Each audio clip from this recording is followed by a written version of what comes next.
What if Tatarstan survived from Russia? The year is 2023.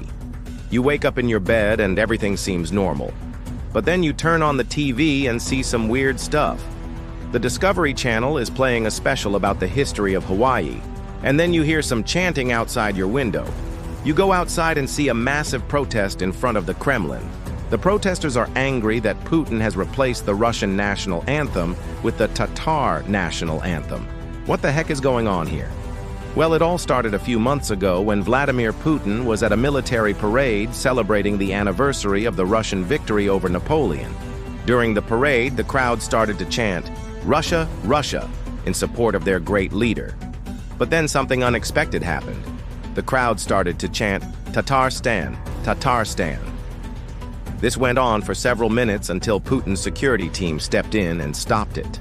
This moment was a turning point in history, because since the fall of the Soviet Union, this has been a big problem for Russia. They have a lot of ethnic minorities like the Tatars, the Chechens, and the Ingush, to name a few. But the biggest and most organized one is Tatarstan. They're a Turkic ethnic group that makes up around 5% of Russia's population. Since the fall of the Soviet Union, they've been pushing for independence from Russia. So far, they haven't gotten anywhere. That is until now. As the protests in Moscow grew, more and more people started to support them.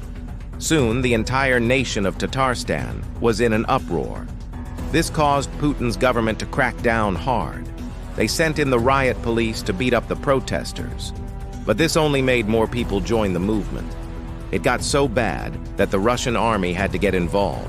But as the tanks rolled through the streets of Tatarstan, something unexpected happened.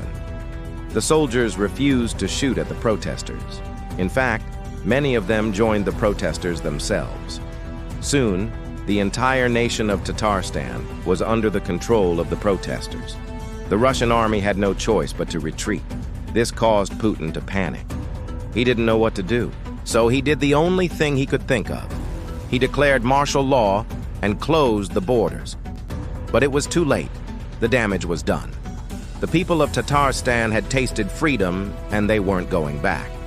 In the following years, Tatarstan became a major player in the region.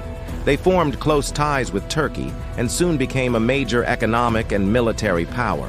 Some even say that if Tatarstan had happened sooner, maybe Russia wouldn't have fallen apart. But what do you think? Would you have done things differently? Let me know in the comments below. Thanks for watching.